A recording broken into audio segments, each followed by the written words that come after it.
Good evening, my dears. Welcome to Lady McCreepsta's Night Noise Horror Podcast.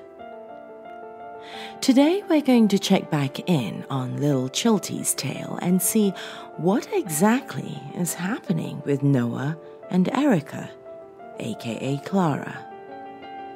So come now, my dears, lean in closer and we'll begin.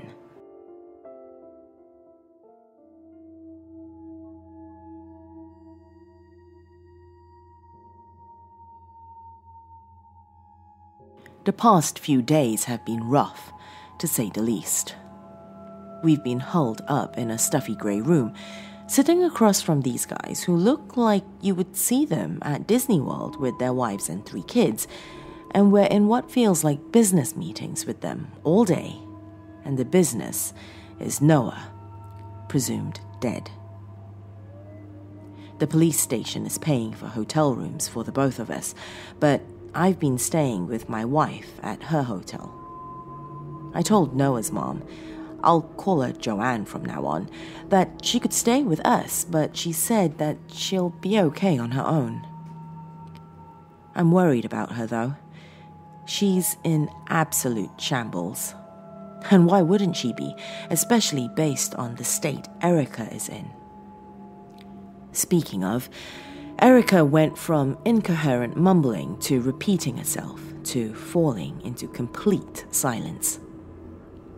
They gave her some sedatives to try and help her sleep, which she responded poorly to at first, showing signs of aggression, but then she finally dozed off. They let her rest yesterday, and today they did a psychiatric evaluation. I've mostly been the one speaking to the investigators. It's not just that Joanne is too emotionally bogged down for this, which I completely understand. Honestly, she just didn't know much about Noah. His dad died when he was about 10, and it shook them both pretty bad.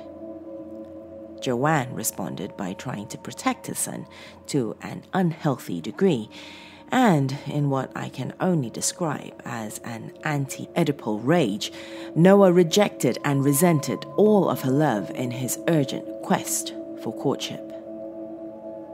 As you can imagine, there was a lot of tension.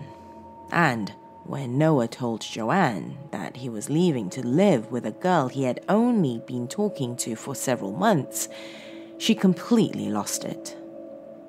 She told us that she tried to guilt him as much as possible to try to get him to stay, and that in hindsight, she's not surprised he responded the way he did. It hurts to see her blame herself like this. She shouldn't, but she does. Anyway, they accessed the profiles of Noah, Clara, and Erica. Noah's profile didn't surprise them much based on what they expected.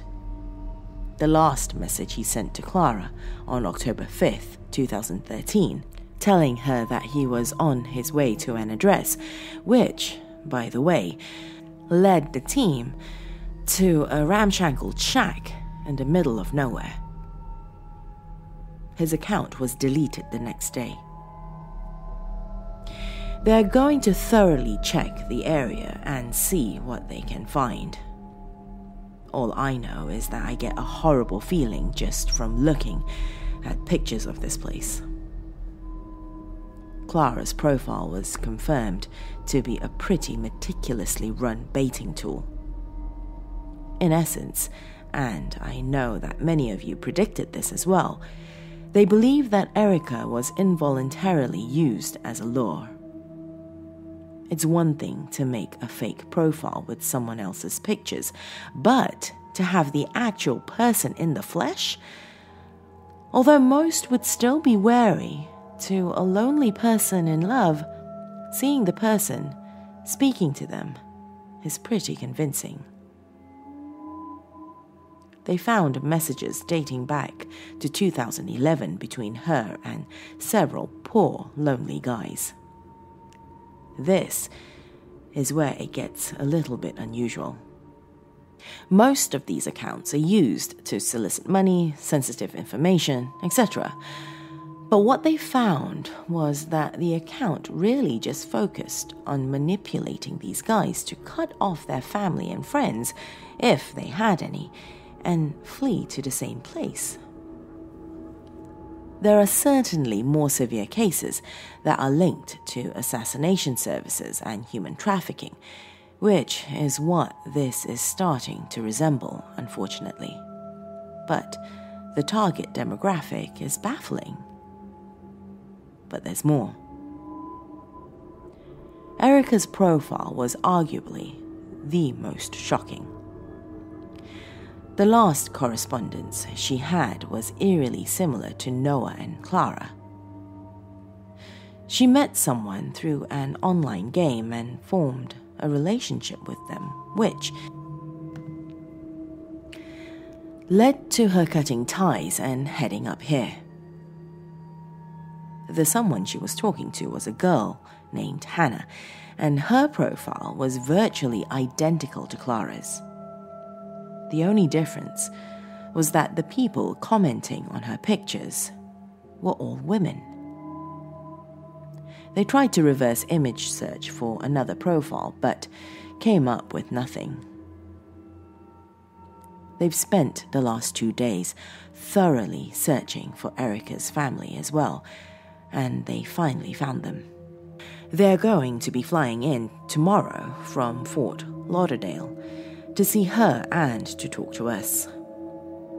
Like Joanne, it hurts me to think what they must be going through. I'm interested to see what they have to tell us, though. Basically, what we know so far is that a third party is involved. Who or what it is, we have no idea. Their motivations are even more confusing, but it's organized and vicious and much bigger than anticipated.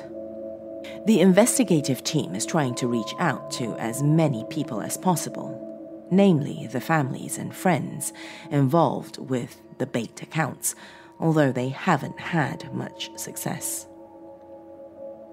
I was going to post all of this earlier, but Reddit was down. I'm kind of glad it was, because something else has happened. Joanne and I were called in a few hours ago, and they showed us something really weird. During Erica's evaluation, they gave her a blank notepad and pencil, just to see if she could write anything. They left her alone for a few minutes, and when they returned, they found that she had just drawn the same strange little thing over and over. I didn't take a picture of it. I'm not even sure I was allowed to.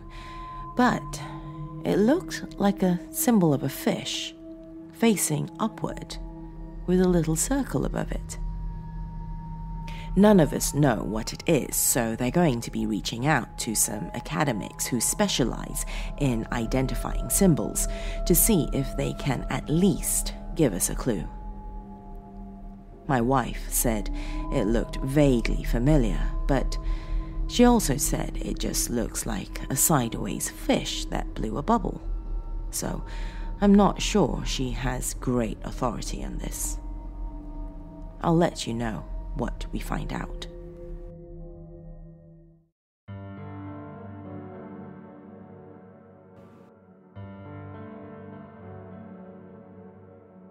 It seems the more we learn, the more curious this situation gets. If you're watching on YouTube, do leave a comment on what you think this whole situation might turn out to be. If you're listening on the podcast, pop me a message, either on Twitter or on Facebook. My handle is simply Lady McCreepster on both. I'd like to thank my new patrons. It brings me great joy to produce these videos for you, and I truly do love that you enjoy them as much as I do. Your patronage, however, really does help me allocate time and resources to put into these videos.